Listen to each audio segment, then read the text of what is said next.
Greetings to all you canopic golems. Unwrap yourselves into the stinky dragon and lap up our latest libation, Soccer Mummy. It's a mixture of orange spliced tea, melon-sized heads, deflect Powerade, entrails sauce packets, and rice crystal treats. One sip of this sacrilegious sauce and your mouth will be ajar for centuries. Previously, our adventurers found themselves in a fiery Fort Endridge fighting day mongrels to the death. But after vanquishing these varmints, they discovered the colonel was a counterfeit called the Magistrate who escaped underground. They doused the fort's flames and cut loose a captive Colonel Boyer. And now they're on a mission for the Magistrate.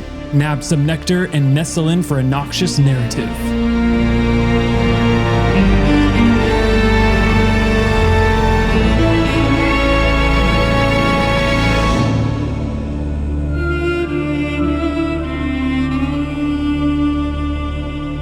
Hello, everyone. Welcome to Tales from the Stinky Dragon. My name is Gustavo Sorolla. I'm your dungeon master for this putrid party.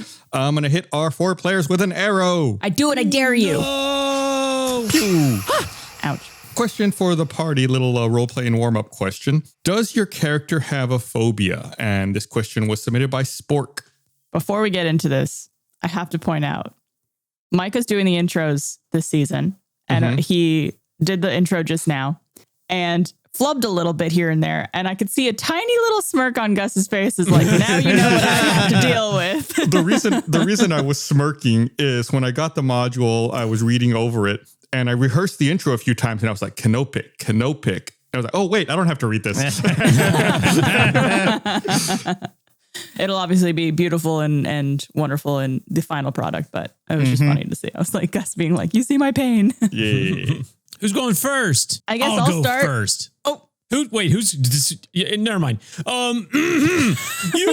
me, Tolv. Oh, so good to see you. Hopefully you will not be using this information to find out some sort of secret weakness of mine. No, of course not. You wouldn't do that, would you, arrow fighter, shooter man? This is where you have our trust. We're in a circle of trust here. No judgment. We will definitely not put you in a room full of spiders or anything like that. Okay, interviewer, I trust you inherently. Interviewer. As I said, my name is Tolv, and, I used to be a sailor, and, you encounter a lot of things out on the open seas and the water, and I find that I fear, my phobia is called submechanophobia. Okay, so that's like, the fear of like machines and things under the water. Okay. Did you say that like 8 times fast? Yeah, submechanophobia. Just like, I don't want to see any like boats or anything down on the ocean floor. That'd be scary, Anybody like else? Sunken or functioning? That's a good question. Both, it's just real scary. Nothing that, I don't want to see those things under the water. The water? Because they shouldn't be there. They should not be there. They need to be above the water. What about like submarines and stuff that are like meant to be underwater? Oh, still scary. Too scary. No. Tolv doesn't like it. Okay, Doug, you go. I have to say, though, really quick, Blaine, you have a missed opportunity that we can't fix anymore. What? Because you've started a really great tradition of assigning a specific kind of salutation to your characters, and Kyborg never had one. You had hey there, Chip Chaney there, Chip Haney here, and you got you, and Kyborg didn't have one. I'm so sad. I always thought it was just sup, I'm Kyborg. Like it's just hey, I'm Kyborg. Yeah, you would say your name like, hey, I'm Kyborg. Sup, I'm Kyborg. Maybe that's what it is. Okay. I think he's got no time for the introductions, no time for the formalities. It's all Kyborg. Yeah, that's right. Okay. I did have a follow-up question. Yar? Blaine, I'm not sure if Tolv gave us his class and race. I don't remember if that was goodness, I'm so sorry, Mr. Interviewer. I am a male orc barbarian in a level 3. Ooh, thank you, Tolv. You're welcome. All right, what's up, podcast listeners? It's me. It's me on the 1s and 2s here on the radio show this morning. What is that? Oh, man. Bringing the energy here on this early morning recording. Thank you for tuning in. And hello to all of potentially some new stinkers that we have listening as well. Potentially some critters in the chat. What's up, critters? Welcome. Critters. I'm Barbara Dunkelman. Hello. Nice to meet you. And I play Doug Boone, who is the Bugbear Artificer, also level 3. And Doug is very well read and knows a lot of feels are pretty, they're not real. And so he's able to kind of decipher between like what he really should be afraid of and what he really shouldn't based on reality. But Doug does have one specific feel, and that is that he's claustrophobic. Oh dear. Because Doug is a pretty big guy. He's a little bit kind of weary of small, tight spaces because there's a possibility he won't come out the other end. And that scares Doug a great deal. Ooh, I see a Venn diagram with the submarines, me and Doug. No, thank you. Doug probably wouldn't see himself in a submarine anytime soon. Yeah. Oh, now I want us to do a submarine adventure. Don't. No, we said we wouldn't use these for any nefarious purposes. It just doesn't mean it can't have already been written into the future, Yeah, it's true. I was tempted to say Doug had a fear of money and nice cars and oh no, inspiration dice, health potions. Yeah. Terrified. And that's Doug. I'm Chris Damaris. Hello. Nice to meet you. Oh, yeah. Are you? Well, are you? And I play Gunther. He's a croak folk, a frog, in other words. You got one in your throat? Yeah, there it is. Yes. Always getting ready for the voice. Fear it is Bert. Bert? Bird. Like Bert and Ernie Bird. B-I-R-D. Bird. Bird. Duh. Obviously, because as you see, you can just be there anywhere, and then all of a sudden gone with Bird. Gone with Bird. Now I have a question for Gonfo. Have you been attacked or picked up by a bird in your lifetime? No. I would like to introduce you to my friend Mateed. I think Because sometimes a way to combat these fears is exposure therapy, and so maybe we just find a nice bird who's willing to give you a little experience, see if you're still afraid of it after.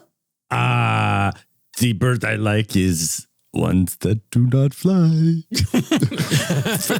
So like dodos, ostriches, Chickens. Chickens are good. Yeah. Get that on the shirt. Chickens are good.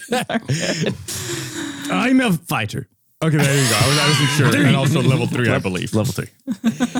Fighter 3. Am I the only one in this area where that the bird in Bug's life might have been one of the most frightening creature events in a movie ever? 100%.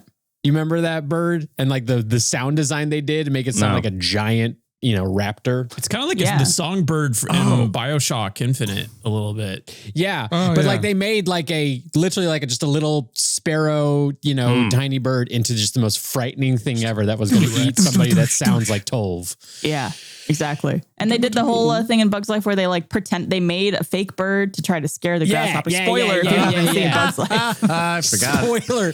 How dare you spoil a Bug's Life? What is that, like a 20-year-old movie at this It's point? probably at least it's 20 around years. that old. Yeah. Yeah. That's That's funny. Yeah, 26 years old. Hello, everybody. Hello, John. I am John Reisinger, and I am playing Natty Wonder. Almost said Mateed because you guys just said Mateed a second ago, and that was stuck in my head. Natty Wonder, a drow warlock, level 3, just like everybody else.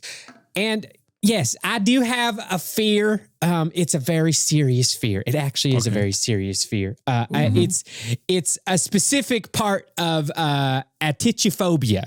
Oh, I don't know what that is. Atychiphobia is the fear of failure. And I'm not scared of failing everything, but you know what I am? I'm scared of failing my son because he needs me to teach him all the things he needs to learn in order to reach his fullest potential. And if I failed him, I don't know what I would do myself. Oh, Natty, that's a really legit feel. And I don't think you as a mom could ever fail your son. Well, thank you, Doug. I appreciate that.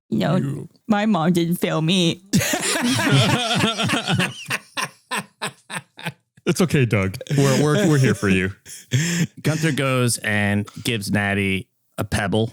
Oh, A pebble. now what's this? To be not sad. Okay. Well, I will take this in the heart that I think it's being given to me and not see it as just a normal rock. This is special. This is special. I will never lose this. Okay. Natty turns around, just tosses it. No. Natty, I think you need to put that pebble on the fridge. No, Natty puts it where she will never lose it, and she stuffs it in her wig. Definitely had a different perspective of where you were going to put it. So I imagine it's like a very smooth pebble, like a very worn and very smooth and rounded pebble is what I'm thinking. Yeah. Okay, I'm gonna put that in my inventory. Okay. And it's auburn colored. It's just a cool color. It's a cool looking pebble. Does Gunther collect pebbles? Not for me. Wait, is this like when penguins give pebbles? Did you think that we're an item now? Is that what this is? Flightless bird. I do not. That's what he's not afraid of. No. Okay, I was just checking. I want to make sure I understand your culture entirely. Yeah, it's different cultures. You got to make sure you understand. I get that. Blaine whispering, a flightless bird. It's so funny to me. I'm so proud of that little flash fact. Do you not have gifts? Huh? Me? You talking to me? Yes. Oh no. We yeah, gifts are a thing of my family. Yes. I've never received a gift before. Oh, It's getting real sad. Gunther digs through his pack, goes over and hands another pebble. we haven't even made it to the introductions and we're already like living Hold on. We got another 30 minutes of Gunther giving pebbles to everybody. Pebbles all around. This is kind of like a dark bluish one. Ooh. Is this for me, or are you also giving this to Natty? If you could please hold this for Natty. Just hold this to Natty for me. No. It is for you. You now have gift. Really? For me?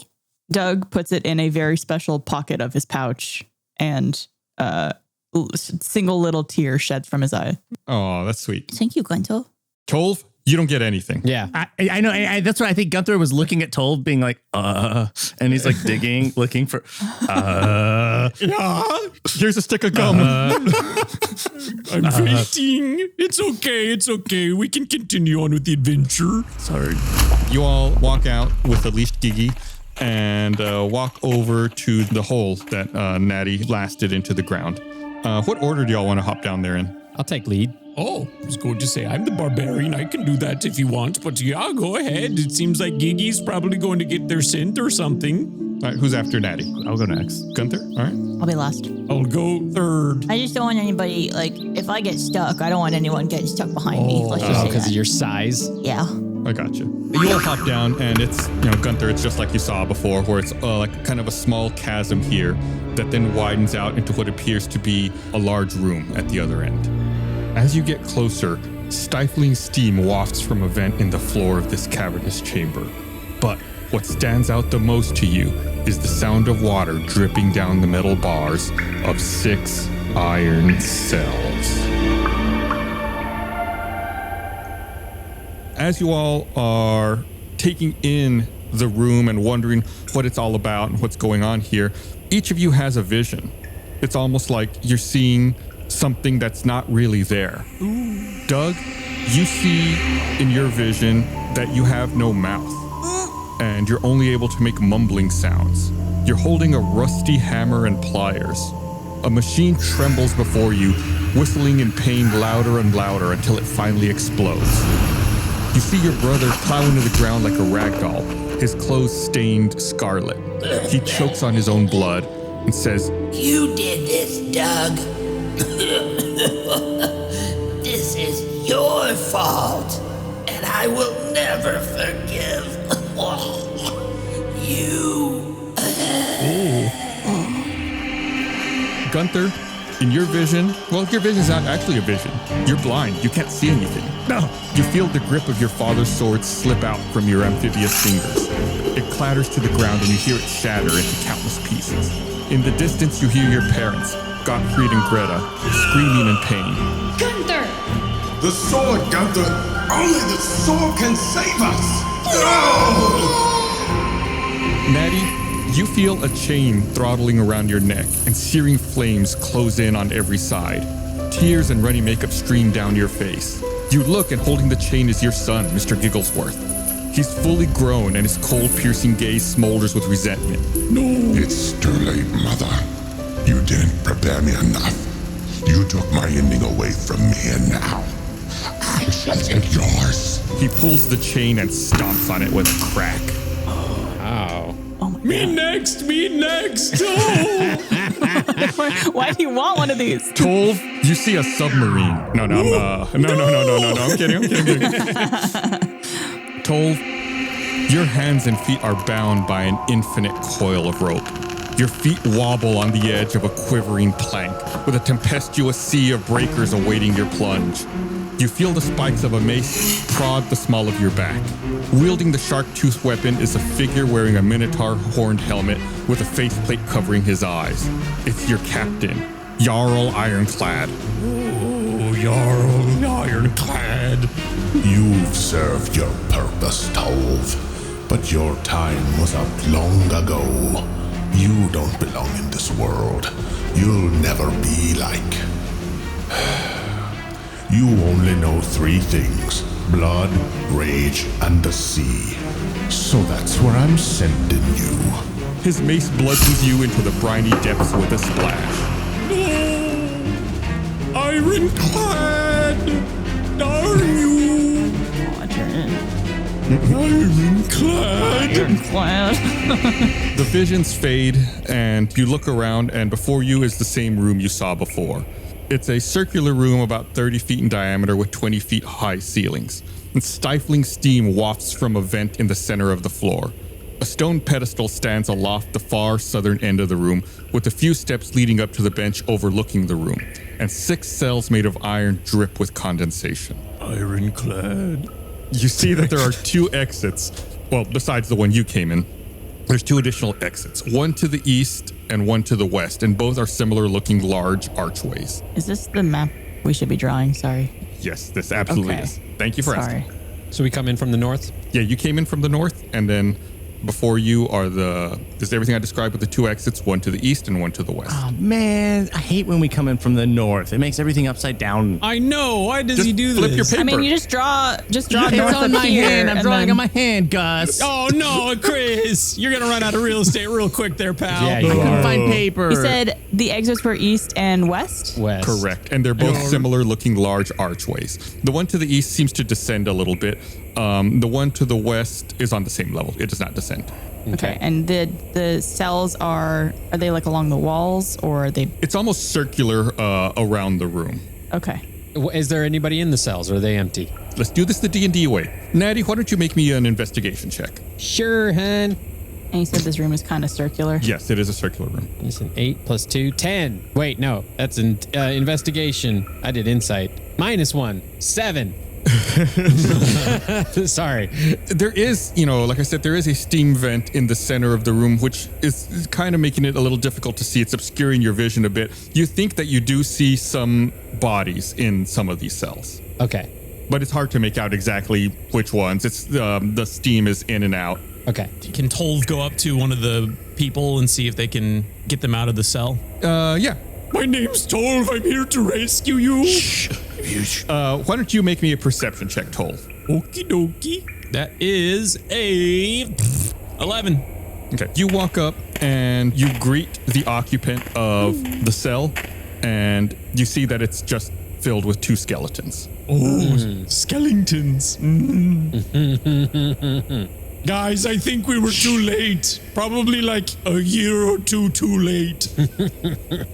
We should move like worms.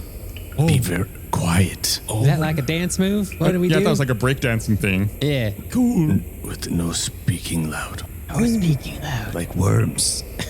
Okay. I found Skellingtons. Very worm-like. Could I imbue an item with magical tinkering? Ooh, artificer stuff. Yeah. What does that mean? What does that do? Could I take the blue pebble that Gunther gave me and infuse this item? It's gonna make it explode. Infuse the item with the ability to have a 5-foot radius light? Oh. Yeah, absolutely. This little rock of mine, I'm gonna let it shine. Hey, Gunto, thank you so much for this pebble. I hope you don't mind. I'm going to use it to help us see in here, okay? And Doug slowly starts tinkering with this item and imbues it with the light. What kind of light? Like, how do you envision that being? Like, what's the color of the light, and what does that do exactly? I imagine it being like a whitish yellow, kind of like a typical light bulb you would see in modern day. Like 4700K? Yeah. Okay, so like a more of a temperature. tungsten, less of the blue light. Tungsten. Maybe a not quite fluorescent. Yeah, people that use those in their homes are psychopaths. And it's like glowing out from the stone in a 5-foot radius. Oh, I did not know it was magic pebble. Oh my goodness. You know, Gunto, all gifts are magic. Ah. For Doug. For Doug. You've only had the one. So yes, that is true. Everyone's enjoying their cool pebbles from Gunther. Well, Tove, this pebble is designed to help all of us as a team. Yeah, sure. Must be nice. Giggy walks up to Tolv. Oh, hello, little one. It's your Uncle Tove. And he puts his arms up like, Oh, Matty, can I pick up your child, Giggy? it seems that he wants to do something with you. Okay, last time this happened, he attacked me, but here we go. Fool me once, shame on you. Giggy reaches out do you pick up Giggy? Yeah? I absolutely love that I've already taught you to be trepidatious of this beautiful child. And he pulls one of your hands in front of him and puts it, and then he opens up his mouth and he just goes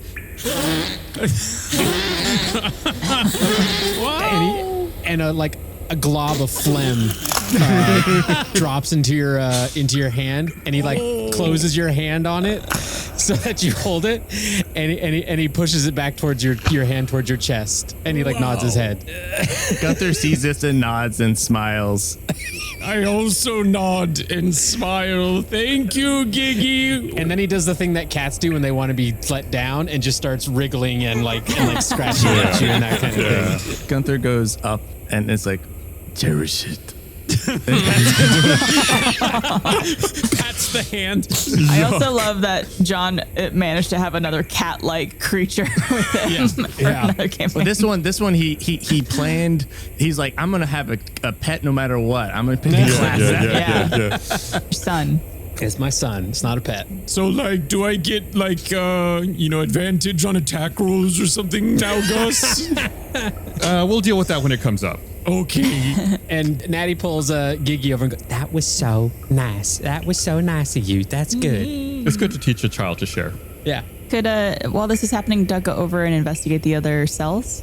Yeah, there's 8 around the room. And I'm going to assume you start with the one closest when you walked in, to the northeast, and you work your way around in a clockwise motion. Does that make sense? Yeah. Are there 2 kind of before the west door and 2 after the west door? Basically equidistant? Yeah. If you imagine them like a circle, there's 2 kind of by the west door, 2 kind of by the east door, 2 kind of by the north. Exactly, Barbara. 2 by the north door, and then 2 by the south.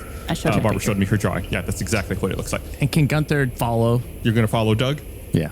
Okay, yeah. You work your way over to the next one, and inside you see, again, 2 skeletons. Are they wearing anything or holding anything? Make me an investigation check.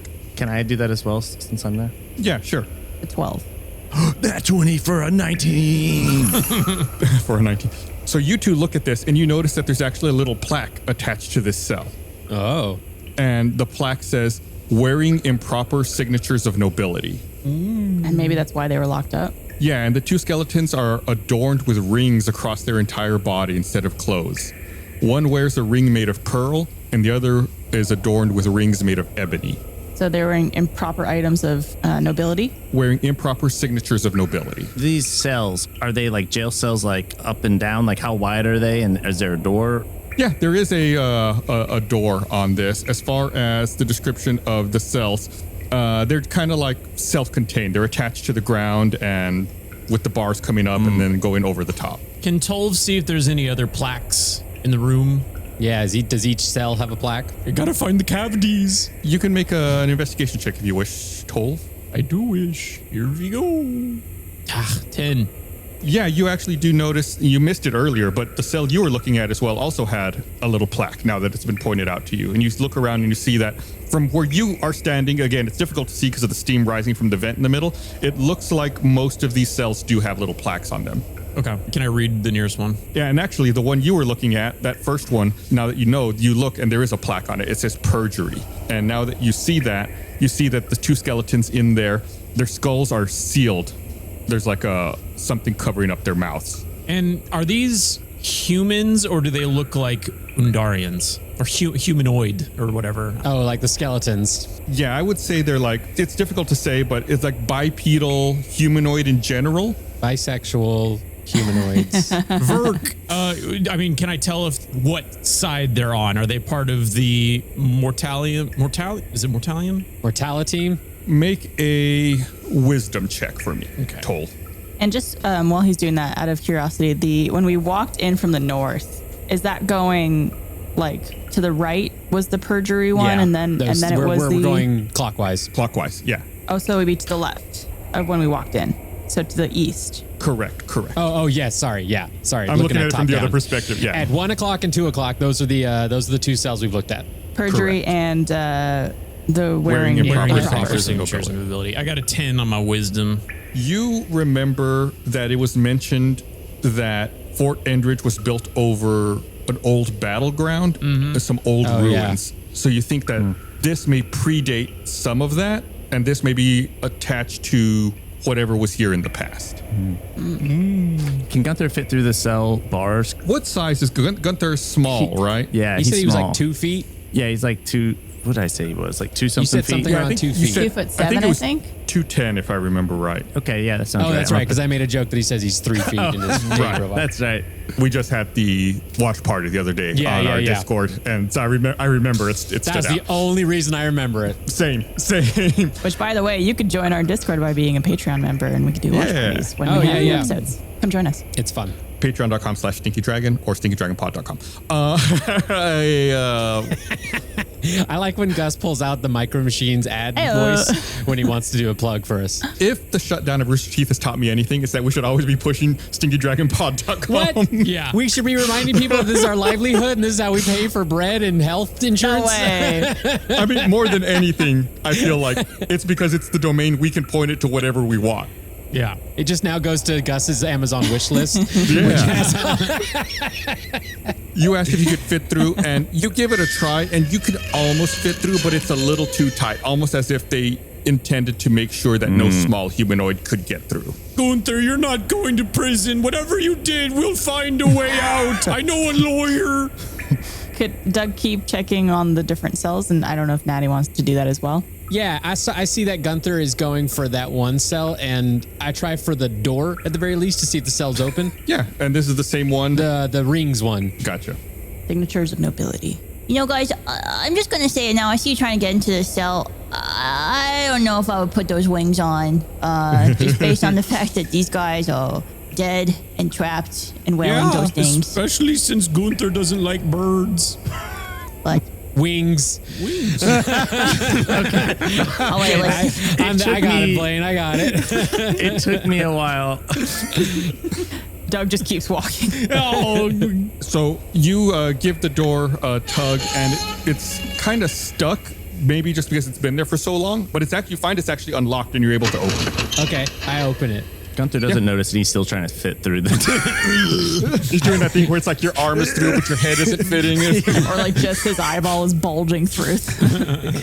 Giggy walks into the cell on the other side of the bars that Gunther is trying to squish through and is just looking at him confused.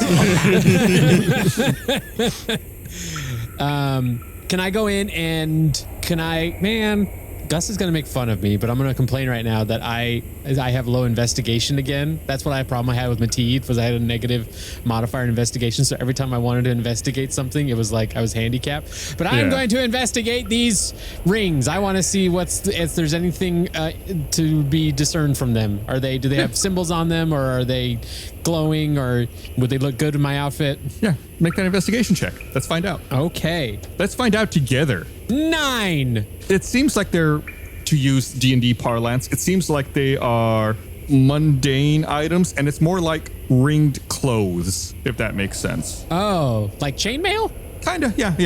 I would say in that style, sure. Oh, so it's not just like finger rings. Correct. Oh. So the perjury guys had their mouths sealed, which is what I think you were saying. And so that has to do with perjury. You're telling the lie. Is there a way that by looking at this, I would assume that these adornments are a punishment? Like, were they heavy? They are heavy. Make a, let's call it a wisdom check. Jiminy. You guys need some help on some history? Hey, Doug, get your big brain over here. We need some help. Doug comes over. Oh, wait, what do you need to know? Are these heavy?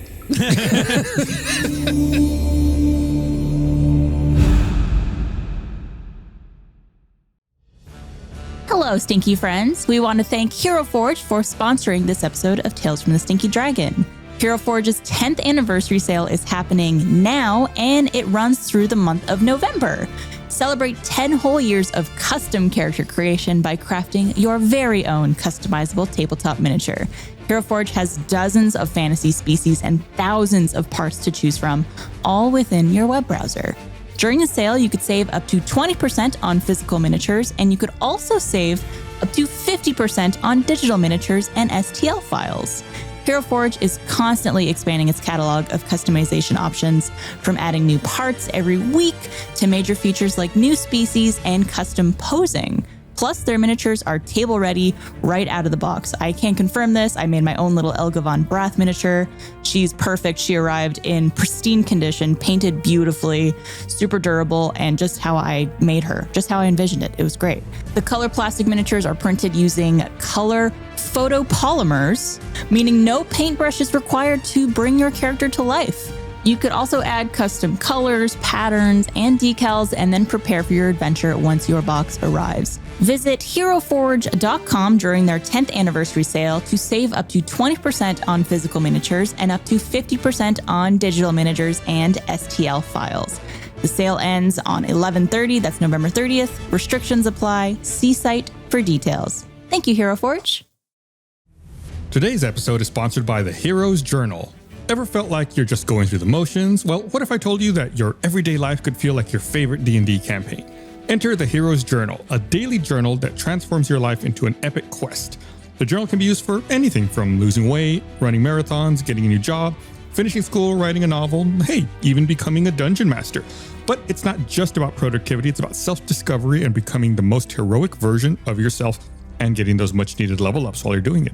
Personally, I got the Galaxy of Historia Heroes Journal, and it's great because I guess you can write down what you need to do, but it also kind of gamifies it and gives you action items and fun ways to kind of rethink about the things that you need to get done, which kind of, for me anyway, helps motivate to actually get those things done and make them more actionable. It makes you think about what needs to get done, put it down into words, and then make it kind of fun to do. Does that make sense? It does make sense. You should check it out. It's really great. Getting started is easy. All you have to do is choose the right campaign for you, whether it's high fantasy, space odyssey, or Magic Academy. Identify anything in your life you want to accomplish and set out on your quest. And they're making it even easier by giving us a code for 30% off on their website. Just go to theheroesjournal.co and use code STINKY30 for 30% off your order. That's TheheroesJournal.co and use code STINKY30. Get 30% off your order.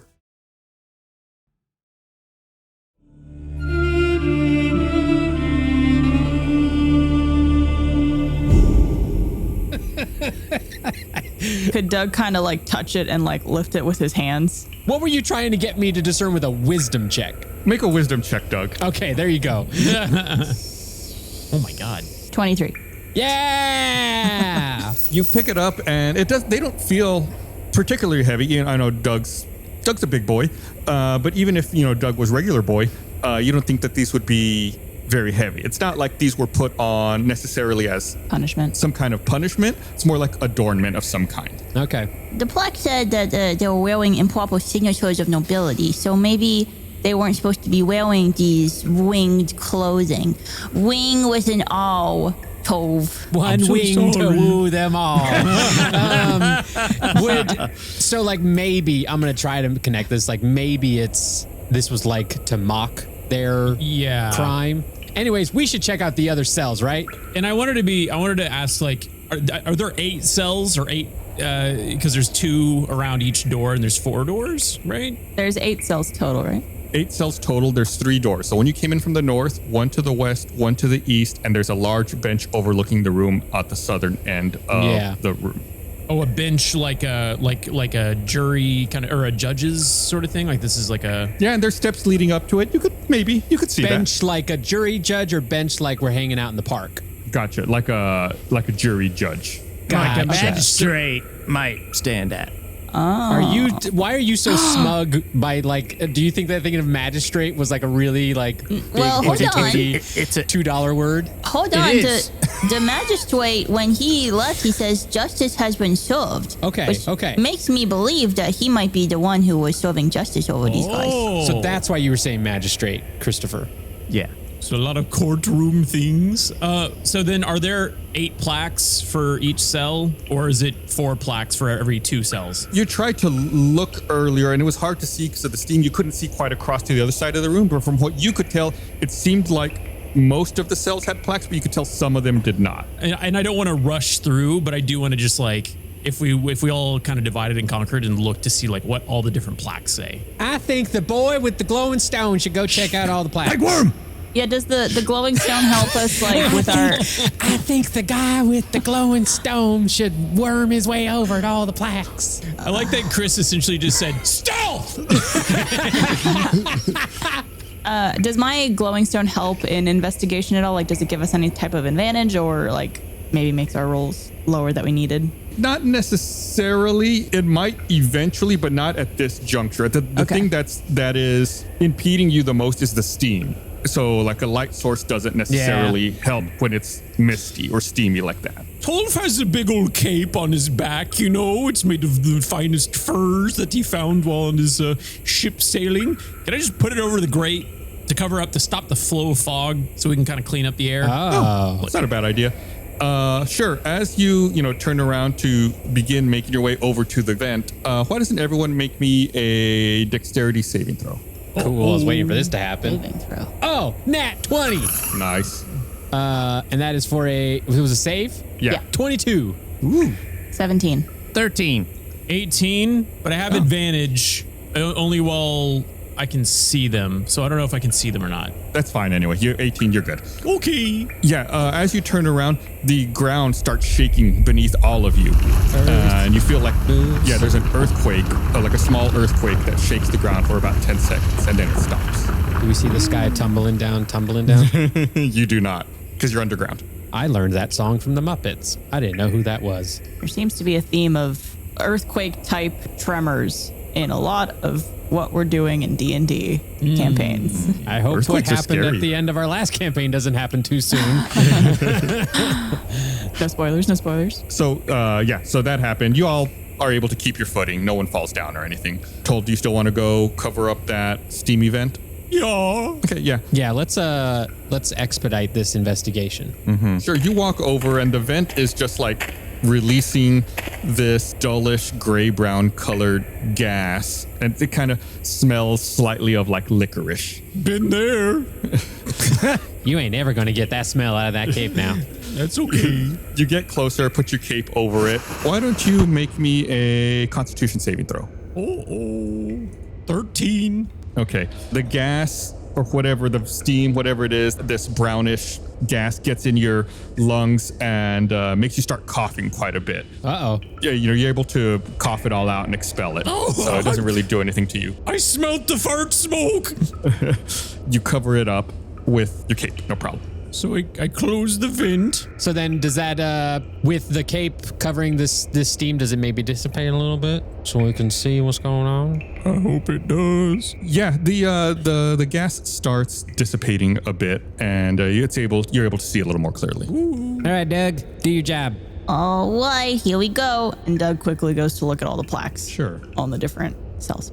And now that the steam is gone, Doug also puts on his glasses. Yeah, you make your way around. So how do you want to do this? Do you just want me to Let's do the clock. Yeah. what do you mean? Because you said we were looking clockwise and we Clockwise. You told us 1 o'clock and 2 o'clock. Tell us 4 o'clock and 5 o'clock. I just mean do you want to know what the cells say or everything or? All the cells and what's in them too. Yeah. Plaque and punishment. And I would say Doug also has a notebook, so he could write these down. It's just a copy of the book, the notebook, that he Listen. writes his notes over. That Ryan Gosling. Ooh. If you're a bud, I'm a bud. That's good. That's good, Barb. The next one, also to the east, says bearing improper armaments. Carrying improper armaments. That's similar. And inside, you see a fancifully clad skeleton dressed in a cowl made of some kind of animal hide. And inside is also a sheep carcass. Ugh. Oh. Is the sheep carcass like de-furred? What's the word? Like what has the fur removed from it? Skinned? De-skinned? It's very desiccated and old, but you do not believe so. Okay. So it's not like this person is wearing the skin from the sheep. No, it does not appear so. I wonder what armaments that sheep was wearing that got him in trouble. Then you move down to the next one to the south, and this one's actually empty and has no plaque. Okay. That's for us. Guys, don't go in there. Yeah. That's the most dangerous of cells. Then you move to the next one, which is like in the 7 o'clock position. Yeah. That one is also empty and has no plaque. Cool. Okay. Just like a Southwest Airlines flight.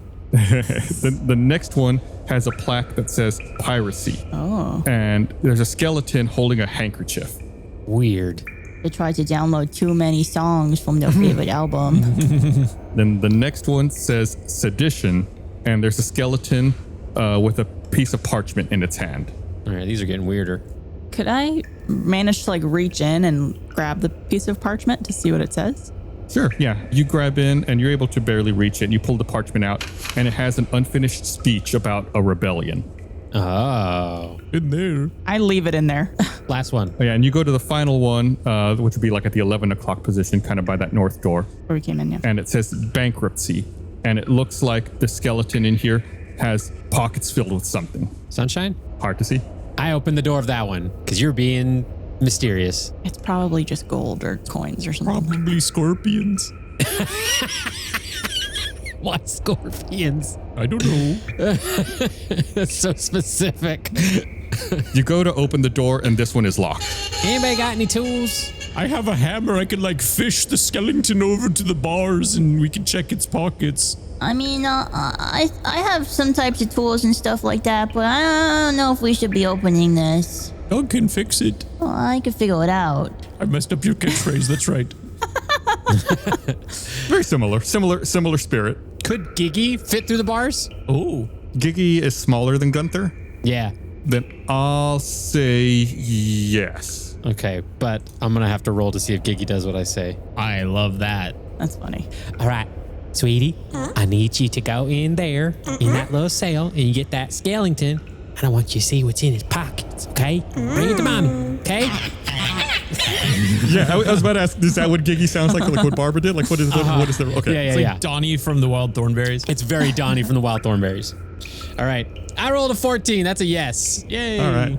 All right, Giggy goes in and gets mommy what mommy wants. And this was what was in the pockets of Bankruptcy. that one. Yeah. Yeah. Giggy goes in and sticks his hands into the pockets and pulls out fists full of paper and brings them back to you. I assume like very proudly holding them up. Yeah.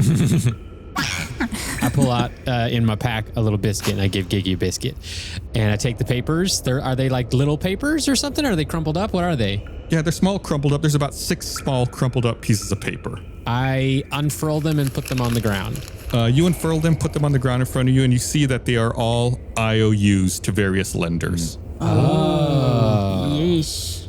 Awkward. Can Tolv go over to the piracy one and take the handkerchief? Sure, yeah. I get it because you're a pirate. You're going to try to open the door? You're going to try to reach in? How are you going to do that? Is the door open? I'll try to open the door. The door is unlocked. Yeah, you open it up and go inside, and you grab the handkerchief from the skeleton's hand, and on it seems to be sewn a vague map. It seems to be from one point to another. Like a treasure map. Does it look like our surroundings? Make a wisdom check. Okay. And that was the piracy one, right? Correct. Does it have a dotted line with an X at the end? 15? It does not seem to be the area you're in. Okay, I'm going to pocket that handkerchief. Yeah. I mostly did it out of solidarity because, Tolv's a former pirate. Yeah. But also, I mean, this sounds like it could lead us to some gold at some point, maybe. Maybe. Is there any other context clues on the map that could kind of like tell us Any landmarks or anything that's recognizable? So it's not the area you're in. It might take some studying. The problem is that it's not a very like zoomed out map. It's very small and regional. Okay. So you have to figure out like what specific area that is. I'm sure if you studied it for a while and, cross-reference with some other maps, you could probably figure it out. But off the top of your head, you don't know. Like maybe next time you have a long rest, you could spend some time like trying to study it. Cool. I'll do that. Could Gunther realize that he can't fit through the bars and then walk around and grab the ringed? He's been trying this whole time. The ringed armaments, or was that what they were called? Clothing. Yeah, the ringed clothing. Yeah, one or both. I guess both. Okay. Yeah, one's made of pearl and the other's made of ebony. Doug doesn't like this. Like colored pearl and ebony? Like materials. No, material. Oh. What are you going to do with them, Chris? Oh, I mean, like, get them.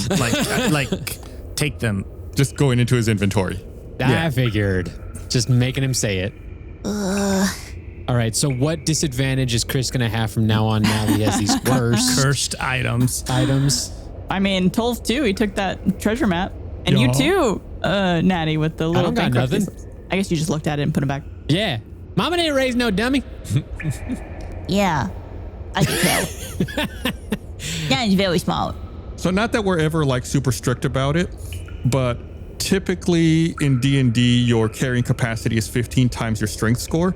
So for Gunther, that would be 9 times 15, which is 135 pounds. And you're already carrying 117. So just be mindful. Ooh. We're not going to go crazy with hoarding this campaign. Because you small. I'm going to have to get rid of some stuff. You small. How much are these armaments, or these clothing, the ringed ones, like weight-wise? Say they're like 3 pounds each. 6 pounds total. There you go. Could Natty go to the bench? Sir, may I approach the bench? You ask that, and you see a business card float by in front of your face. Soy. You briefly see Sawyer the lawyer, and it disappears. And a little scream goes with it. Of pain. Kidding. Yeah, you do not hear a reply. Okay, I'd like to go to the bench. And is there like a seat or something, or is it a standing thing like a pulpit? Yeah, you begin walking up. Like I said, there are steps leading up to the bench. You step on the first one and you hear a click. Oh, good. And you see that step is attached to a long piece of string that goes over to a pipe near the vent, or near the steam vent that Tolv had covered up. And it moves the pipe over the steam vent. As in to release stuff? Like vent it? I don't know. Oh, okay. My cape, no! I step on the next step. Yeah, nothing seems to happen. What happens if I take my foot off the first step? Nothing. The pipe still stays where it is in this new position. Okay, I do the little thing they do in musical theater movies where I do like a little like a step up, 2 step down, 3 step up, 1 step down, that kind of thing. Yeah. As you step on the first step, it toggles that pipe off and then on. Yeah. Okay. Can Tolv take his cape off and see if the smoke flow does anything with that new pipe? Yeah, like is there an airflow? As you take it off, why don't you make me another Constitution saving throw? Oh, darn it. That's a 13. Okay, yeah. Again, that stuff gets in your lungs, but you're able to cough it out just fine. Yeah, when you do that, when you take your cape off and that little pipe is there over the vent, it begins making a whistle sound. The vent is? That little pipe, because the gases that are going into it are being focused, and now it's making like a little bit of a whistle. So it is flowing into the pipe. Correct. Not all of it, but some of it. Tolv put his hand over like you do with the vacuum, where it goes like.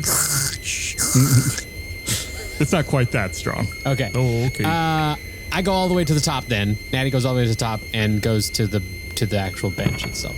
As you approach the bench, 2 demongrel curs come running into the room. A cur. A cur like almost like a feral dog, a mean dog. No such thing as mean dogs. Gus, we're fighting dogs again? That's what Gus likes to make us do. They come running into the room snarling. These are like smaller versions of the demongrels you fought earlier. So they're small. Yeah, they're looking at you 4. Do you have any rations or anything? You tell us. Look at your inventory. Yeah, and Mike is clarifying. Cur is actually an aggressive dog, or one that is in poor condition, especially a mongrel. Okay. I have a mess kit, so I'm going to swing it. There's some food in there. Can I hold out some food and wave it in front of the, like, don't eat? Why don't you make me an animal handling check, Gunther? Okay. Nat 20, 21. Nat 20. Can Tolv offer Gigi's spitball as well? They don't seem interested in that. Me neither. That just means though you still have it. I've been holding on to it this whole time. Gunther, you hold out some rations and some food, and they seem very intent on that. They seem to begin ignoring the four of you and instead focus on eating the food. Oh, put it in one of the empty cells and then close the door. Oh, there you go. That was my plan. But like I hold the food like Dr. Grant. the flare from Jurassic Park. Yeah. You know, like, Like you're waving it back and Yeah. forth, trying And to get their then- attention. toss it into an empty cell with the door open. Which one? South one. Are you Don't asking help like which him. ones are empty or which? Cell 5 and 7 are both empty. There's 2 empties. Yeah. I will do cell 5 because that is closest to me. 5 o'clock. 5 o'clock. You mean, or the 5th cell? Okay. Which would be the 4th cell. Southeast. Yeah, lucky for you, this was a cell that had not been opened, but luckily you tried the door and it is unlocked. And you're able to open it and get their attention and toss it in there, and the demongrel curs follow the food in, greedily eating it. And then shut it. Okay, and then you shut the door. They don't seem to notice you shut the door. They're too focused on the food. It seems like they are placated for now. Lock it. Lock it. Lock it. Can I lock it? Or shut it? I think even if you shut it, I don't know if these dogs could necessarily like throw in a handle or like whatever. I don't think it's a handle. I think it's a cell door that just pushes open. All right, then I take a piece of rope and tie it and There you do go. a knot. Sure. I know Gus. Yeah, you do know me. Just Yeah. for fun, make me a sleight of hand check. This ain't my first rodeo with Sorolla. Oh man, I rolled a 1. That's good. Okay. It is tight, very tight. Yeah, you make a great knot on it, Gunther. No, no. Dang it.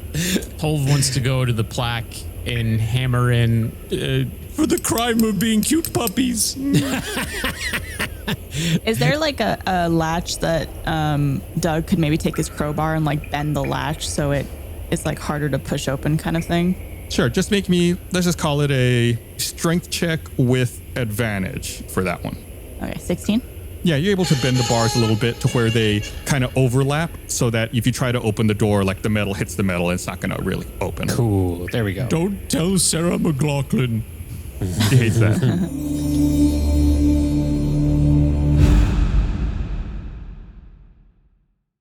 Hello, fellow small business owner. It is I, Blaine Gibson. Let us talk about business. Now, when you're thinking about online brands that are killing it, you know, you got Gymshark and you got your Magic Spoons and Chubbies. You're probably thinking about like, oh, their product and their marketing.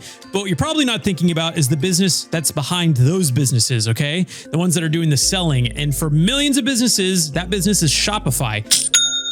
Nobody does selling better than Shopify. They're the home of the #1 checkout on the planet. And let's just say they've got a secret weapon, all right? It's actually not a secret. It's called Shop Pay. It boosts conversions up to 50%. So, you know, while you got customers and other businesses that are walking away because they get bored of, having to enter in all their information, Shop Pay makes it quick and easy. Bada bing, bada boom. So if you are wanting to grow your business, your commerce platform better be ready to sell wherever your customers are scrolling or strolling, all right? So if you're an online store or if you're a brick and mortar store, use Shopify, all right? They got you covered. So let's upgrade your business and get the same checkout as Gymshark, all right? And Heinz, they use Shopify, all right? Sign up for your $1 per month trial period at shopify.com/dragon. That's all lowercase. Once again, at shopify.com/dragon. And we'll be in business. Get your business going. Shopify.com/dragon.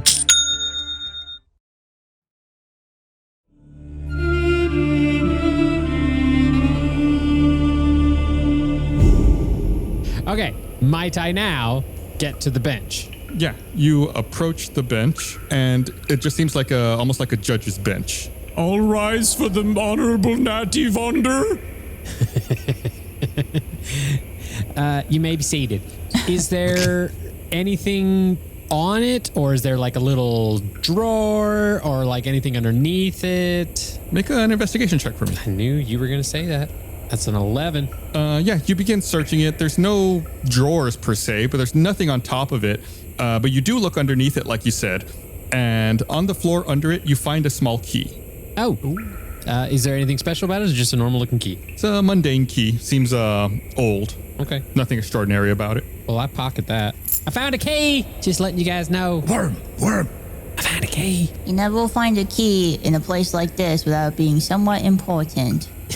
Wise proverbs there, Doug. There were some locked cages, but I feel like we were able to solve some of those issues, but that key might go to one of those cages. It's possible that it's just, for the ones that were locked, like the bankruptcy one.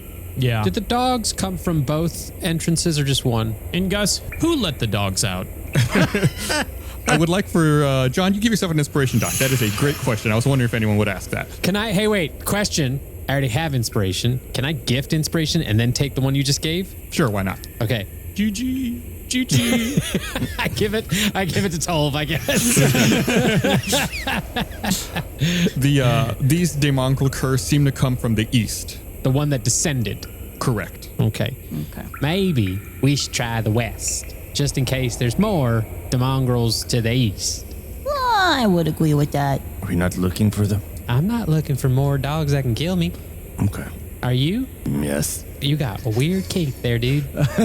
I have a question about what we know about the demongrels. Have we ever encountered them where they're like, I don't know, nice in any way? Or are they just evil, vicious? Like, I'm just worried about locking these doggies up and then like leaving them to starve. You've never had a positive experience with them, and you've never heard of anyone having a positive experience with them. They are evil creatures.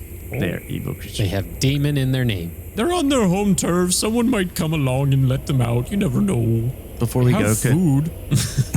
Could Gunther take his bow and arrow and shoot them, take them out of their misery? Oh, good lord! We're mice and menning this. They got food in there. They'll last for a little while. Can I oppose this attack? I don't like this. Otherwise, they're going to starve. No, they have food in there, and someone's probably going to be along. Natty actually watches as Gunther pulls his bow out and actually kind of nods in approval.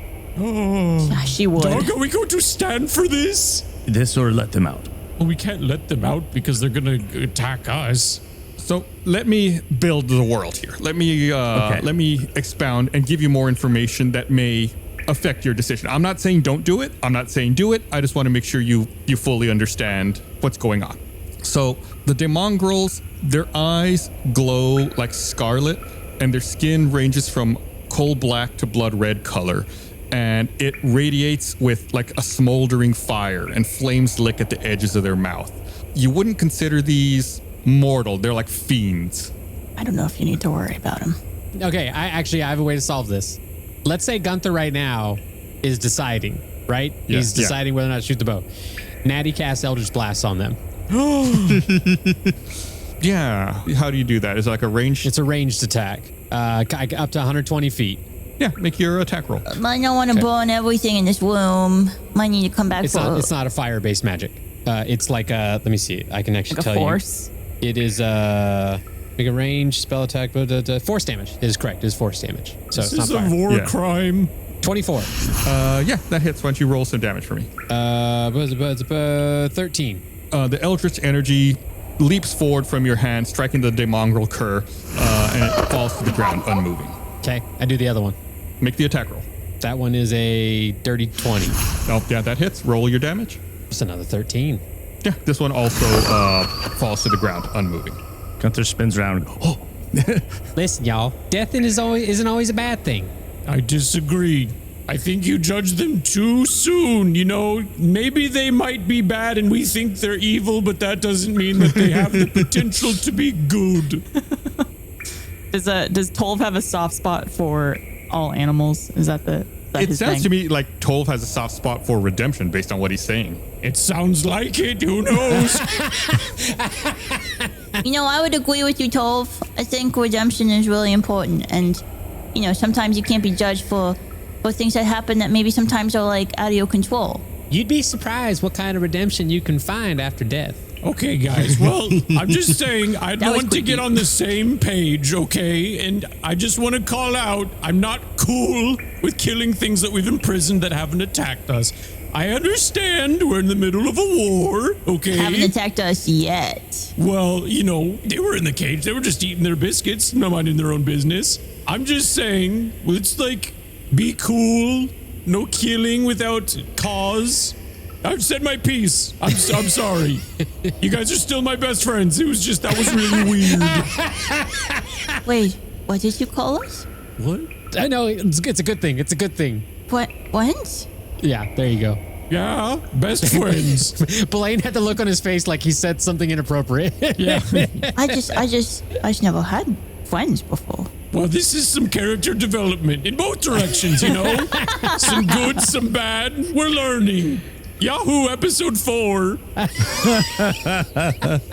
Anyway, shall we mosey on over to the west door? Let's go to the west door. Act like this didn't happen. I'm very bothered. While the three of them are moving towards the west door, can Natty really quickly go to the cell where the demongrels are?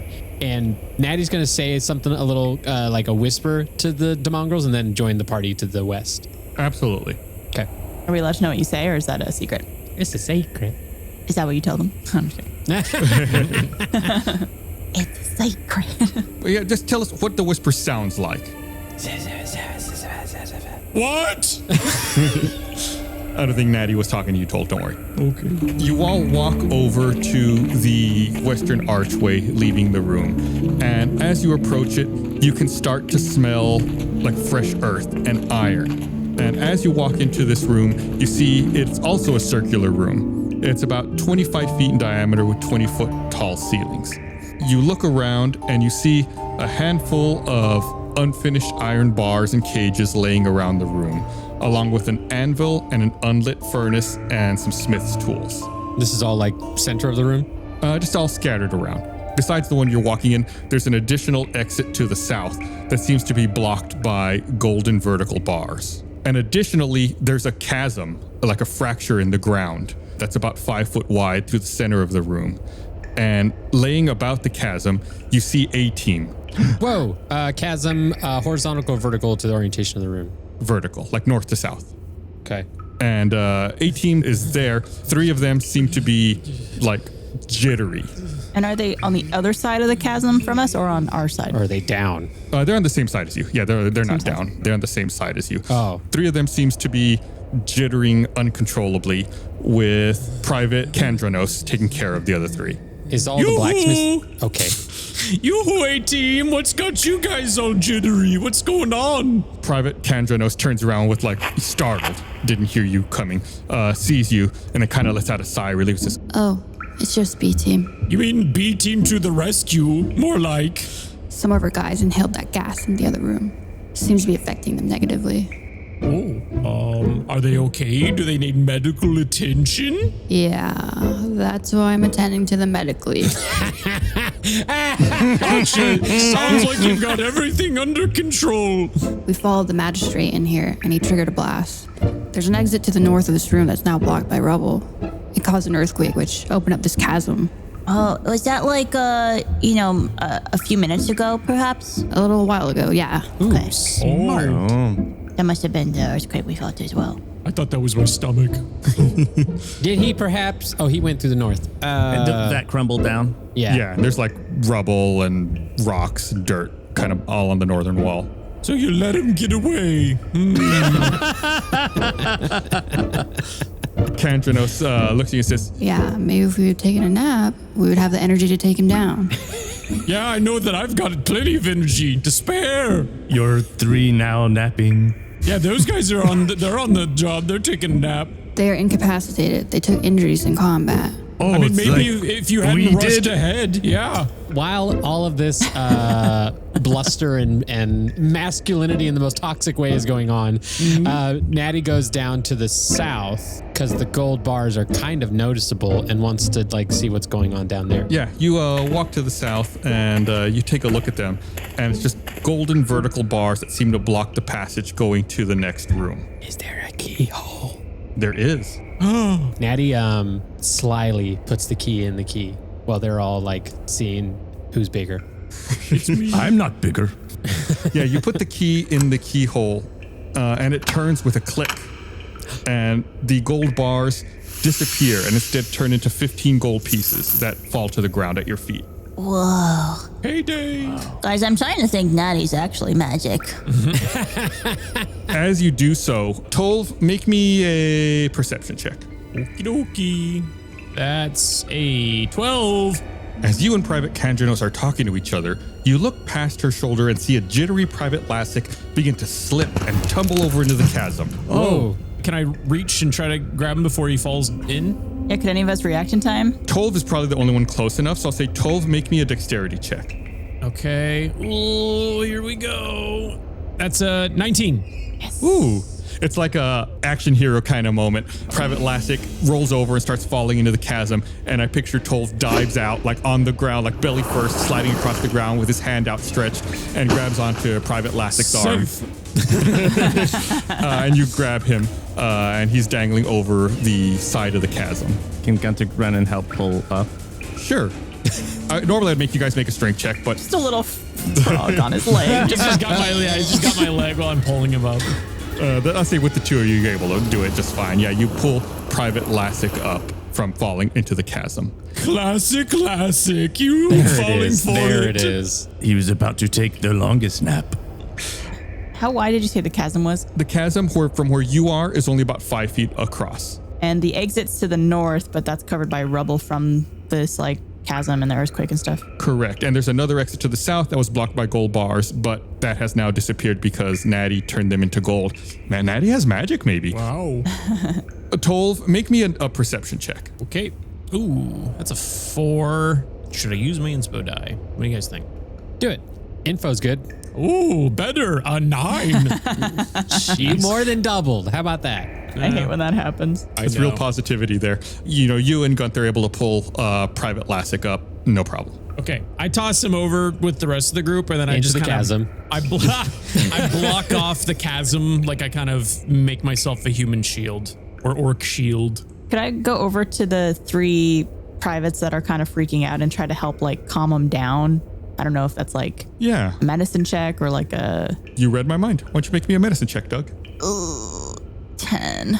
I have a +5 and I rolled a 5. Oh, It seems like based on your knowledge that this is something that will not kill them. It's not permanent. This is like a temporary effect that over time will dissipate from their bodies. Like maybe they're frightened. It's not that it's frightened. They have some kind of toxin affecting their nervous system. Gotcha. From a medical perspective. And they just need time for it to cleanse and clear out of their body. Doug gives them all just a giant hug. He tries to wrap his big bugbear arms around them. A Doug hug. It's okay, guys. I get anxious and nervous sometimes too. It's okay. Gigi sees what Doug is doing and tries to do the same thing of a medicine check To them or to you? to the soldiers. A classic, Gigi. Go on. He almost fell. He needs a I don't hug. think Gigi knows if a hug is necessary, but Gigi tries to help them through their problems. It's a good Gigi. Can I roll for medicine check with Gigi? Sure. Yeah. I wasn't sure if you wanted to do that or not, but yeah, go for it. That's a 4. Does he have any modifiers? Spits on him again. Yeah. Gigi does his best, but he doesn't know it, but it really doesn't help much. Gigi just starts like trying to like, instead of like patting them to feel better, just starts smacking them, not knowing how hard you're supposed to do in order to give aid to somebody. Gentle Gigi. Gunther nods. And could he go look at the blacksmith stuff? Yeah. You go take a look at it, and it seems like it's very mundane smith tools. Are there any materials around that are interesting or unique? That are under 7 pounds. Well, like the gold bars that turn to gold, things like that might be like a unique that I might not have seen before.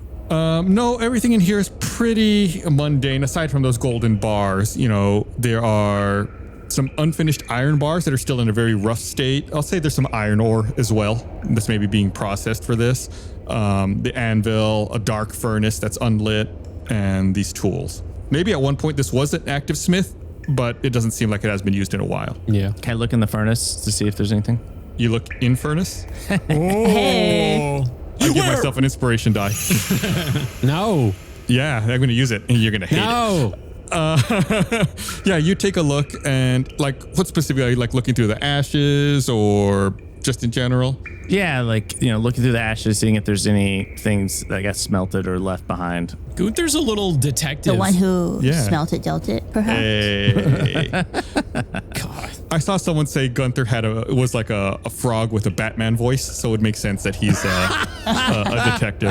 Well, Gunther was the one that also like discovered the caves and like looked into it and stuff. Yeah. So I like this tracker part of Gunther. Why don't you make me an investigation check, Gunther? 3. Perfect. Killing it. Nothing seems to stand out. It's all just dust and ash. The exit that Natty just opened, does it lead to a hallway or another room? It leads directly to another circular room. I think Natty would wander into that room. Okay. Natty disappears into the next room. Tolv is gonna follow once he knows that A team is secured. Okay. Yeah, I'll follow too. Hey, medic, make sure that your guys don't like fall into that giant chasm. Keep up the great work. Don't worry. Once we take care of the magistrate, we'll explore the chasm and we'll take care of that as well. Okay, looks like you got things under control. Yeah, we have no reason not to trust you on those words. We do, though. They do not seem like capable. Gun those I know that. We don't have to say that to them, okay? Doug, are you still in the same room with A team, or are you gonna follow the rest of your party? I'll follow them, but I'll give them one tight squeeze and be like, It's gonna be okay, all right? You've gotten through everything hard so far, Dust, in life. You'll get through this too. It's wonderful, Doug. You walk into the next room, and once again, it's another circular room, about, let's say, 35 feet in diameter with 30-foot high ceilings. Bigger. Okay. And there are 12 pits encircling the room that all have cages on them. And the only exit seems to be the one that you just came through. and that's to the north of us? To the north side of the room, yes. Yeah. 12 pits. Yeah. And is it like around the circumference? Like a big old clock. Correct. Very similar to how the cage layout in the first room, but now instead of cages, they're pits. Need a better pen. Chris, how's that map on your hand looking? Take a picture of that. We should post that on social. You just you don't even have details. You drew them tiny. What's the point? I didn't know how big of this place was going to be. And I also made the mistake of setting up the map thinking we'd go north. You also made You the have another mistake of hand. You drawing could've it started on your over. hand. I can't draw. I'm right-handed. I can't. You think this map looks bad with me drawing with my right hand? Draw it on your forehead then. You've got the camera. All right. 12 pits that have 12 cells in them. Yeah, by the way, no one tell him he could have opened up like a notes app or something on his phone. Or I don't know. anything. And Paper. Microsoft Paint. I could not find paper. Okay, I'm sorry. Your question was about the pits. What was it? I was too busy dunking on Chris. Yeah, just that like these are like holes in the ground, and in the holes in the ground are cells. Well, it's not that there's cells in them. It's that there's almost like a cage cover on top of it to prevent Okay, like a anyone from grate. climbing out. Right, exactly. There you go. Okay. Is the room well lit or dark? It seems to be lit. That's lit, fam. Dab. I high five Tolv and then Heck yeah. check is there anything in the center of the room, or are these things the only thing that's noticeable about the room? This is all that seems to be in the room. These pits. What about the ceiling? Make an investigation check. I go, Doug, what if we look at the ceiling together? Doug comes over to where Natty is to look up. Okay, thank you. Do you say, "What's up, Doug"? What's up, Doug? No, I say I can figure it out. There you go. Well, both of you make investigation checks to see if you notice anything on the ceiling. I roll an 8 like I figured I would. I also rolled an 8. No, Doug, you're supposed to be the better of us. Dolly, I came down to your level, Natty. I kind of squatted and looked up. I don't know why I did that. It's okay. I give Doug my inspiration dice. No, you don't. I give Doug my inspiration dice. I want to know. I'm worried that these rooms keep getting bigger and taller, and I want to make sure that the ceiling is not going to have like 15 demongrels hanging I from can ropes. look up. Tolv can look up. I've got decent investigation. Okay, go for it. Go for it. 18. There you go. You don't have decent investigate. You have a -1. Oh, you know, they don't know. The people don't know. You liar! You liar! But you still rolled great. Fat liar! Fake it till you make it. Oh man, Oh, that's so funny. I have decent investigation. I passed, didn't I? Hey, why don't you go shoot some war prisoners? How about that? You all three of you look up, and there doesn't seem to be anything remarkable about the ceiling. Okay. It's just like roughly hewn out of rock. While they look up, could I look down for any things on the ground, like things you'd step on? What do you call those? Pedestals? Like pressure plates? Pressure plates. Yeah, you step on pedestals. So you're essentially looking for traps. Yeah. Checking for traps in D&D Make an parlance. investigation check. Yeah. Ha! 16. Decent investigation. No, you don't detect any pressure plates or anything out of the ordinary other than, of course, the pits that are in the ground. Can I check one of the pits? I'm so curious what's in these pits. Hold your breath. Oh, okay. Did you fart?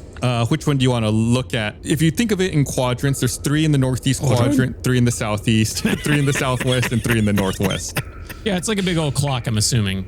Yeah, roughly, but there's no 12, 3, 6, and 9. Like it's not at the actual like lined up like a clock exactly. Oh, okay. Well, then I guess I'll just start at the ones nearest to the door. So I'm going to consider that like 1 through 3 o'clock ish. Sure. And you're going to do the same like clockwise, just like before in the previous one? Sure. I think that was Doug, but yeah, I'm going to follow suit and just go. I think we go clockwise. Yeah, you take a look into that pit and the inside is just charred and blackened. All you see in there is like ashes and bone fragments. And it's not reachable, is it? If I like put my hand in or anything like that? If you had to guess, you would say the pit's roughly like a 5-foot cube, 5 by 5 by 5. Okay. And this is ashes and bone fragments in each of the 3 in that upper quadrant. Oh, you're doing all 3. I was just doing the first one. Yeah, I'm going to make a roll. You don't worry about it. Shut up. Okay. All right. You shut up. I'm not going to do anything. Oh my God, he rolled a nat 20. Yeah, all 3 of these seem to be very similar. They're just all charred and blackened with ash and bone in them. Okay. Guys, I'm noticing a theme here with fire, brimstone, ashes, bone fragments. This place could use some sprucing up, some throw pillows or something. I don't know. Does there seem to be any like contraptions that might be spewing fire into this room? Like any pipes or anything like that on the ceiling or? Why don't you make me an investigation check, Doug? Okay, investigating one more time for 23. It's a pretty good investigation. Pretty good. Gus is making more and more rolls and it's making me more and more nervous. I had to get something done. I'm trying to get ahead of you guys. I'm taking care of something in the future that I think you all are going to get to. So I'm just getting it knocked out now so I don't have to worry about it then. He's just looking at a map of like 15 enemies hiding in wait. So I assume, Doug, you take a look at this first quadrant that Tolv was looking in as well. Yes. Yeah, you take a look and based on Doug's, I don't know what you would say, mechanical knowledge, like the way Doug's brain works, you can tell that these are fire pits and there must be some kind of ignition source at the bottom that makes it fill with fire. I also like how you're like, he could figure out based on the way Doug's brain works. And I think the actual quote is Doug's brain works. Yes, that is Accurate. You can figure it out. I can figure it out. Does that seem to be the case on pretty much every single pit in here? You begin, walking around through all of the different pits, and you notice when you get to the second quadrant in the southeast corner that the 5th pit you take a look at is actually not as charred and blackened. You can see that in one corner of the pit, there is like some items like piled up. It must be blocking the ignition source. Ooh. Oh. And also in this pit, you see a deceased prisoner. Do they look burnt or just dead? Like, not burnt. It just looks like maybe they've just passed away through some other way. Guys, there's a dead fella in here, and based on my calculations, I think what happened was he got probably thrown in and had stuff on him, and he maybe shoved it into the places where the fire comes out or whatever, and kind of saved himself. No, he did not. Yeah. Well, tried to save himself. So is he like a Skellington or is it like a new, recent prisoner? It's very old. It seems like this body has been here for a very long time. He probably maybe couldn't get back out of the pit, so maybe died of starvation and other causes. Bummer. This room had gold bars blocking it. That's so weird. Is the grate, can it be lifted, opened? You give it a tug and they appear to be stuck, but then after a second it pops open. Wow. Great deadlift, Natty. Good form. I did it with my back. Never always with your back. Even I know that. The trick is to twist your body 90 degrees and pull as hard as you can. And hold your breath, okay? Oh, God. Natty turns to Gunther and goes, Gunther, you want to use your little hoppity hops to check this out? Okay. Gunther, we just watched Natty kill 2 innocent things. I just want you to be careful, okay? So it's only like 5 feet down? Yeah. I mean, I can hop down there and look. Without disturbing the stuff piled up. Like the plugged pipe. Understood. Why don't you make me an investigation check? That's a 5. Pretty good investigation. It's like you said, you're avoiding the stuff that's in the corner. It's like a pile of shiny metal of some kind. And the deceased body in here seems to be some kind of maybe human. And there's a plaque around his neck. What does the plaque say? The plaque says, Caldeman, the Avaricious. Caldeman? Caldeman. The avaricious? Avaricious. Like a very... Like Everest. Yeah. No. These are all words I don't know. Wait, spelled like Everest or avarice? Like avarice. Avaricious. Okay. I thought you said Everest. No. Like mount. Avaricious. Okay. Avaricious. It's like hoarding, selfish, Greedy. greedy. That's the word. Greedy. Ah, okay. And then there's all the gold piled up. Chris's shoved in it. D&D characters. Barney Farney. Called a man. Called a man. And then there's all that gold and stuff piled up there, eh? I just said it was shiny metal. Shiny metal. Can I look at the shiny metal without touching? Yeah, it looks to be some kind of like shiny cup. A shiny cup. Can I get out of the pit? Yeah, absolutely. Can I get out of the pit? Do you bring the cup or leave it? No, I'm leaving the cup. Get out of the pit. And then I want to use my tongue and grab the cup. That's better. And then jump back. That's better. Yeah, the range on that's more than 5 feet, right, for your tongue? Mm-hmm. What is it? Let me check. He just goes, uh-huh. No, I want to say it's like 15 feet, but 10 feet.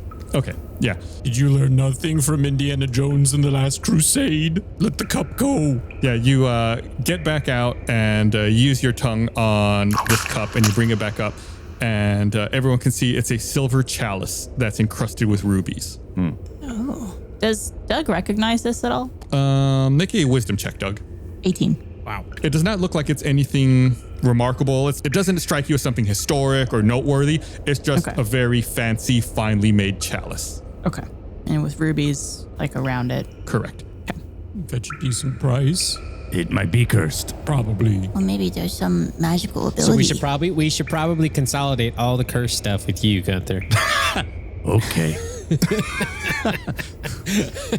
Are you going to hold on to it, Gunther? Should we keep it? I mean, it might come in handy. You do you, my little frog. I don't know. It depends if you want to end up like the guy who had it. So. Oh, Calderman? That guy's great. Yeah. All right. I think Gunther's a little like wary. What do you call it when you're like religious?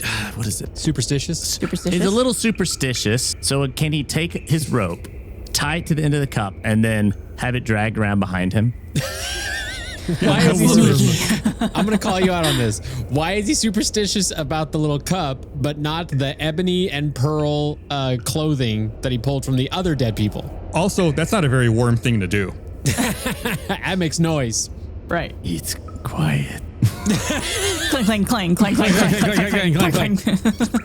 Well, to me, wearing the wrong clothes, I don't know. That seems like a societal thing versus this seems like greed is bad. I don't know. In his mind, it makes a difference. So he doesn't necessarily want the cup. From my perspective, the Jedi are evil. Yeah, from my perspective, the cup is bad. Should we see if any of the other pits were not charred? We got like 7 other pits to check, yeah. Sure. Just for clarification, are you tying the cup and pulling it behind you, Gunther? Yeah, unless the gang doesn't want me to. Yeah, you do you do you. Just so you know, if you're going to write this down in your inventory, it's a silver chalice with rubies. It's worth about 20 gold. If you want to write that down, just so I don't forget in the future. Also write down disadvantage on stealth rolls.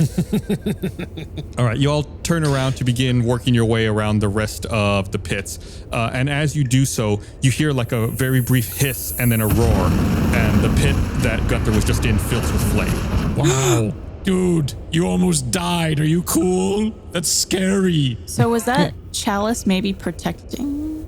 Well, it was blocking the thing. Yeah, it was like constipating the flame system. Yeah. It seemed like it was blocking some sort of gas or some sort of vent system. Yeah. So it seems like this chalice might be good luck for shoving into places that we need to shove it into. Yeah. You continue your search, and most of the other pits seem just charred and filled with ash and, remnants of bone. However, in one other pit on the northwest quadrant, the 10th pit you search, you do find again another body of a deceased prisoner, and with some items in the corner seemingly plugging up something. All right, Gunther, you know the drill. I pull out the grate. Yeah, you pull it up, and again, it resists, but then after a couple of moments, it snaps, and then you're able to open it up. All right. Gunther hops down, takes a look. Make an investigation check. Yeah. 5 again. The world's greatest detective. He's trying. Give him a break. That's a compliment. The world's greatest. Now, I'll fix that. Look at him. He's like the world's greatest detective. It's because his eyes are kind of poking out the side, so can't really see what He's they're looking with. straight ahead, but his like pupils are pointing the opposite directions. He has to really turn his head really fast to see what's in front of him. Yeah. Maybe it's fortunate that it's you who came down here, Gunther, because you can tell that this prisoner was a croakfolk of some kind. Whoa! And also has a plaque hanging around her neck. In the corner, you see a metallic object kind of shoved in, almost similar to the way the chalice was in the other pit. And what did the plaque say? The plaque says, Pan de Friar IV, the Vainglorious. Is that a name I recognize? Make a wisdom check. 14. You don't recognize it per se, but it's an old name amongst the croakfolk. And the body, what's the level of decomposition and what's the attire that it might have? It's pretty decomposed. Seems like this body has been here a long time, which would make sense with, the older name. And the clothing seems to be very mundane, like you'd expect from a prisoner, like shoddy, poorly made clothes. It's been here so long, it's really starting to fall apart. In fact, as you're looking at the clothing, you can see that the remains of a tattoo seem to be peeking out from under the clothing, under one of the sleeves on this body's arm, near her shoulder. Oh, and what's the tattoo? She's pretty cool. You have to get a little closer and you can see that it's a tattoo of a fiery flower. And now that you're looking at that arm, you see the tattoo on her shoulder, you look down to examine the rest of her arm and you realize that she has a scroll in her hand. Can I inspect that or pick it up and look? Yeah, you pick it up and you can see that there's words on it. You read it and it says, "Were this crystal found on crowns, its flowing tears would fill one's ears." Were this crystal found on crowns? Yeah, its flowing tears would fill one's ears. Creepy. What you gonna do, Gunther? Well, one, I'll pull out a book and this time I whisper something. Ooh, what does that sound like? I'm so glad I asked. And then can I look at the pile of stuff? Yeah, it's just one object. It's like almost like a cylindrical metal object. Seems to be made out of some kind of brass, maybe like a dull, shiny piece of metal. Not like a crystal. Not a crystal. But yeah, it's hard to see because since it is plugging up a hole of some kind, it's also partially obstructed still. Some sort of brass pipe. I said cylindrical, but it's not hollow. It's solid. Like you can see on the end, it's not like a pipe where you can see through it. Okay. Can I hop out and then try the tongue grab again? Sure. Yeah. You hop out and use your tongue grab on it and pull it out. And now that you pull it out, you can see that what you were seeing before was some kind of tarnish. And now that you have it in your hands, you see that it's actually made of iron. And it's an iron cryptix, which is a type of puzzle. I read Da Vinci's Code. It's got 3 dials on it. What are the different, are there characters? Is it words on the different? It's letters. Letters. What are the letters? It's like every letter in the alphabet on all 3 dials. So a 3-letter word would unlock it.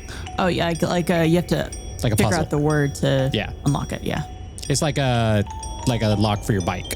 Yeah, exactly. But it's usually got something inside of it when you unlock it. And then it tells you that Jesus actually had kids and the secret's hidden in the bottom of the Louvre. And you're Tom Hanks. I think I know the answer to this, but I don't think it's it's a word that Gunther would know. Oh. What's your thought process? Like, how did you get here? 3-letter word that would melt or that would create water. That's a crystal. Has Gunther shared the information from the scroll and all this stuff? Oh, yeah. Okay. Hey, Gunther, something I have a lot of experience with, but maybe you do not because you're from an arid desert. There's this stuff called ice, spelled ICE. You try that? Ice. Yeah. You know what water is? Yes. So imagine it's really cold and then that water, it hardens and then it turns into a crystal called ice. With magic. Well, with weather and climate change, But the good kind of climate change, maybe? I don't know. Something we're probably not experiencing. I don't know. Gunther nods but doesn't get it, but just trust me. Hands you the thing. Okay, thank you. And then I scroll in ice. Yeah, you rotate the device around so that the lock reads ICE. Show me ice. With a click, the cryptix opens.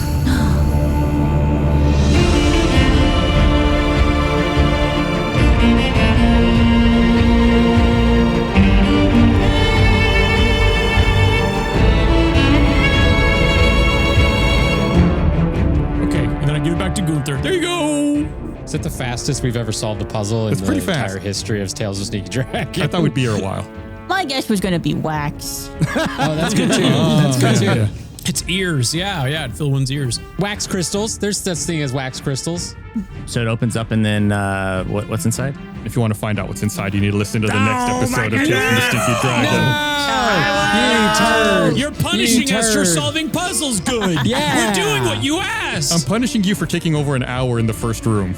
If you want to find out what's in the cryptics, tune in to the next episode of Tales from the Stinky Dragon. Next week we'll have an episode of Second Wind talking about this. Maybe we'll delve in a little more into what was going on in here. And next campaign episode we'll pick it up. And how can people watch Second Wind, Gus? What a great question. You can watch Second Wind if you are a member of our Patreon. Go to stinkydragonpod.com, or if you're a member over at Beacon at beacon.tv. Don't forget to head over to store.stinkydragonpod.com to fully outfit yourself in a world of stink with all of our stinky apparel and other stinky goodies available. Again, that's store.stinkydragonpod.com. And I have it on good record that every purchase directly supports Tales from the Stinky Dragon podcast. Pass it on. New episodes of Tales from the Stinky Dragon premiere every other Wednesday, wherever you stream podcasts and on the Stinky Dragon YouTube channel. Want to listen to the show 48 hours early and ad-free? Become a patron at stinkydragonpod.com or become a member of Beacon at beacon.tv. Both memberships support the show and receive access to our exclusive bonus series, Second Wind, and member-only Discord for their respective platform. Become a patron? Hey, you get your name shouted out, just like Wayne Junk, ABC Compton, Alicia Johnston, Alyexan Gold, and Arkuvan Silverling. These patrons directly support the show. They get ad-free episodes, access to our patron-only Discord server, and bonus content like Second Wind and Behind the Screen, and so much more. Again, that's stinkydragonpod.com. Can't thank you enough for your support that lets us make this show. Want to give a thanks to some friends of ours who did voices for characters in this episode, like Doug's brother, voiced by Andrew Rosas, at andrewrosas.ig from Midnight Snack TV, Gottfried, voiced by Tyler Coe, at Tyler Coe, Greta, voiced by Michelle Everhart, at Michelle_Fagali, Mr. Gigglesworth, voiced by Jack Patillo, at Jack Patillo, Jarl Ironclad, voiced by Adam Ellis, at Adam.E.Ellis, and Private Kanjanos, voiced by Jillian Maroney, at _Jillian from Red Web Podcast. I know those people. This week's arrow question was submitted by Spork. This episode of Tales from the Stinky Dragon was produced by Ben Ernst, written, edited, and composed by Micah Reisinger, with additional editing work by Catherine Arnold. Tune in next time for another thrilling episode of Tales from the Stinky Dragon.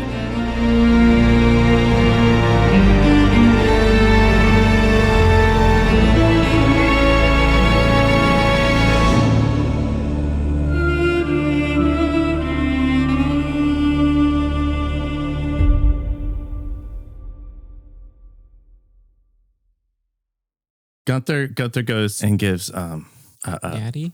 that. I was like Mateed.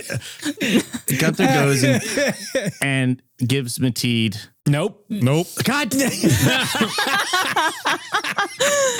I just love that this is Chris trying to actually succeed in like a sentimental, real moment, and he is failing in the way that Chris Damaris can fail in these moments. Take 3.